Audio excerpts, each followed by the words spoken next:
Talking points for after the election that are useful for us all. Yes, Donald Trump is being railroaded. Let's look at just a few of them. When Donald Trump was elected, they were communist organizers that got so many kids to take to the streets and throw bombs and set fires.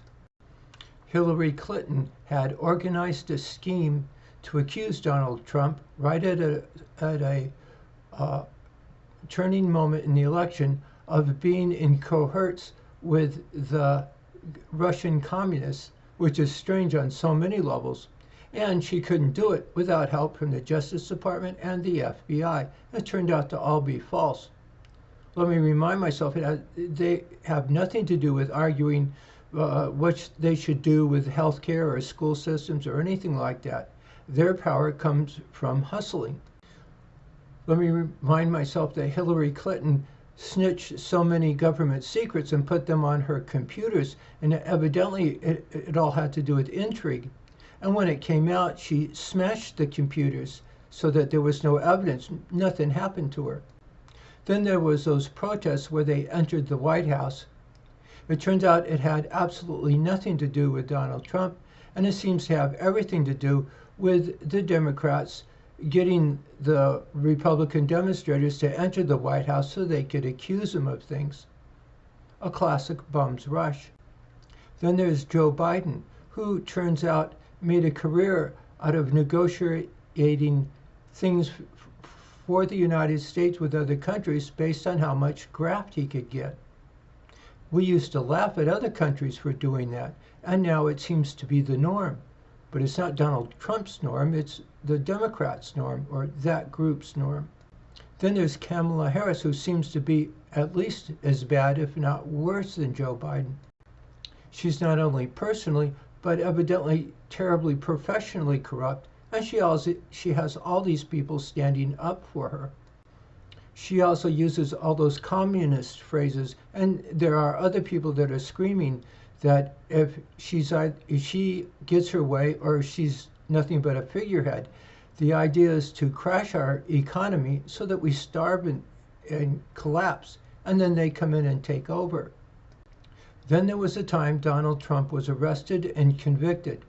You could hear him on the news. They kept trying to find something to arrest him for. They finally did, and they convicted him. Let me go over this. Let me see. There was the gold digger who got her hooks into a really rich guy. She blackmailed him. He tried to pay her off.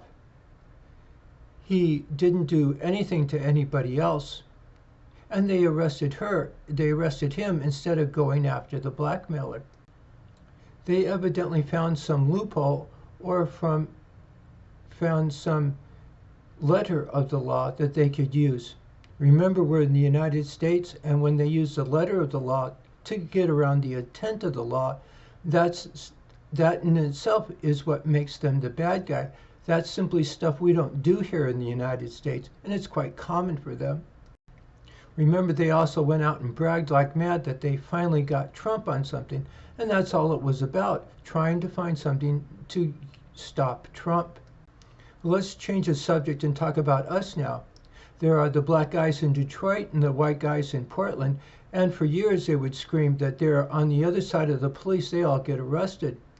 They should have been out there defending Trump to the hilt, saying he's just being railroaded. And they weren't, or at least they weren't in the press. But their leaders were very much defending the prosecutor. The same is true with the police. They were the prosecutors and the Justice Department and the FBI. This is supposed to be terribly illegal in the United States. And instead of attacking it or standing up against it, they did nothing. If I have a sense of categories, there's the black leadership and the Antifa leadership and the police and the Justice Department, and they're all on the same side. And they're all on the same side of people who hustle, con, manipulate, and intimidate. We'll have a sense of category. The priest is on one side and the pimp is on the other, and that's a classic battle of good and evil. The priest says, say what you mean and mean what you say. And the pimp hustles, cons, manipulates, and intimidates people. He's the cruel, queer, atheistic, communist, and fascist. He's supposed to be the bad guy in this world. We even have our earthy flip-flop. We get into character as an actor does. You separate the act of sex from the thoughts in your mind that fly through your head that have to do with the girls, with actually getting her pregnant. And then you take that line out to the routine of a pimp and you try and put yourself in their character. And you realize how perverted and queer it all is. Let's go back to our side. When faced with institutional corruption, you turn to individual effort. You're just going to have to be the average Joe. Whether you're that guy in Detroit or Portland or that cop, you stop and say, okay, you guys are hustling, don't want anything to do with you. Couldn't care less what political argument you're arguing. You're a bunch of hustlers. Just open up the window, get some fresh air in here, get you guys out of here, and that's that. And that's what you have to do. So what's wrong? What do you do about it? What's wrong? They threw out God and country. What do you do about it? You walk away, regroup, and restrain. And then you walk away, regroup, and restrain to defend a third person. Whether you're listening to this before or after the elections, these elections are such a joke. It's not, you didn't cause it, but you're going to have to stand up to it. And just as a reminder, it's a straightforward 4-step process. The first step is to publicize a sense of original sin. You have to be taught that. And then the last 3 are straightforward. You straighten out government. Instead of saying there's no religion, you say there's only religion in government. And you have a citizenry of normal, well-adjusted people, and you institutionalize home economics. And that's what you do.